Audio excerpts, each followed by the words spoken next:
Earlier, I spoke to editor-in-chief of The Hill, Bob Cusack, about Trump's turmoil and a new poll out from USA Today that shows 26% of Republican governors and congresspeople are not supporting their nominee.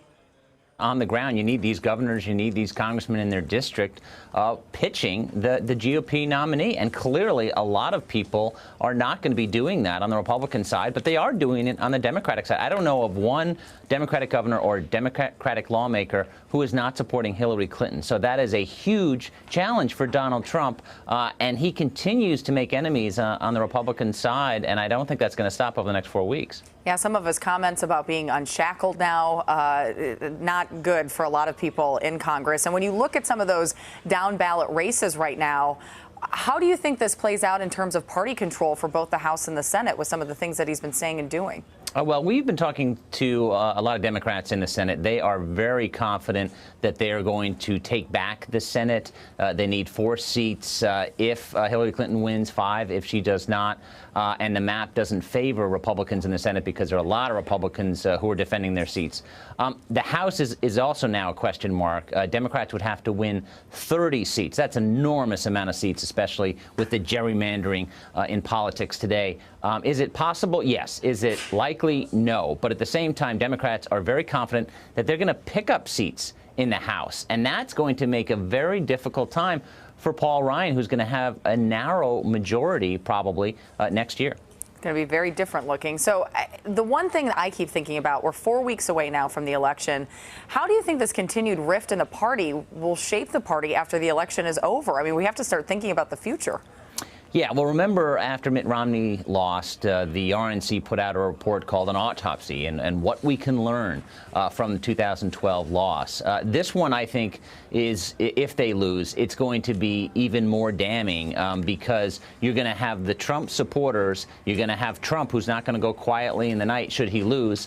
And he could be a force just being on the outside and criticizing Paul Ryan, who obviously is thinking about a run in 2020. So this is a real problem. And I think the conservative movement going forward is a fascinating topic because the Republican Party, they do well in midterm elections, but in recent presidential elections, they've been struggling. The other thing that a lot of people have been talking about is how Donald Trump's been hammering the point that the election could be rigged. A recent poll now shows that about 31% of voters have little or no confidence in correct vote counting.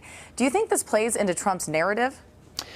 I think it's real dangerous. Now, Trump, after the first debate, did say he would accept whatever the outcome of the election is. So he was softening his position a bit.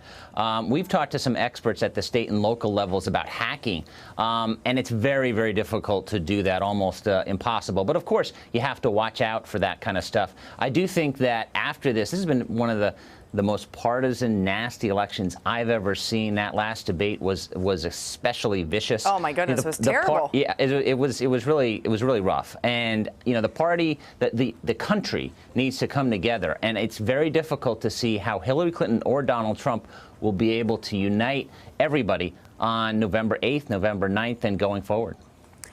Clinton campaign chairman John Podesta's email has been subject to a WikiLeaks hack. I want to turn attention to her now. He spoke about it on Tuesday night of the hack. He spoke about it with reporters. Let's go ahead and listen to that before I ask you my next question. I would say that the Russian interference in this election and their apparent attempt to influence it on behalf of Mr. Trump is, I think, should be of utmost concern to all Americans, whether you're a Democrat, an independent, or a Republican.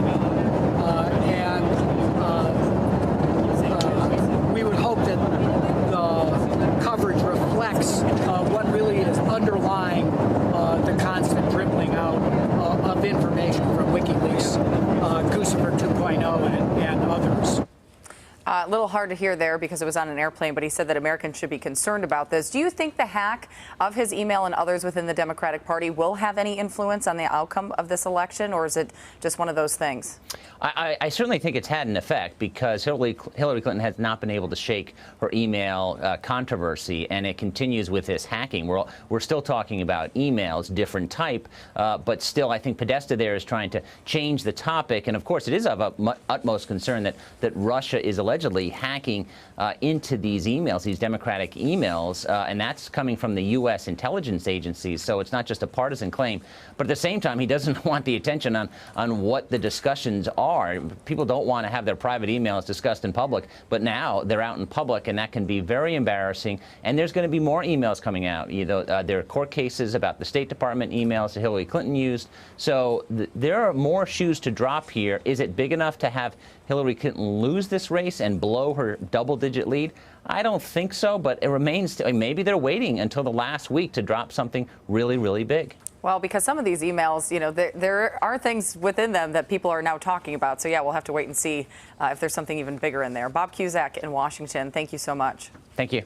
Donald Trump and Hillary Clinton will get one final chance to face off on the same stage before the election. Their last debate is scheduled for Wednesday, October 19th in Las Vegas.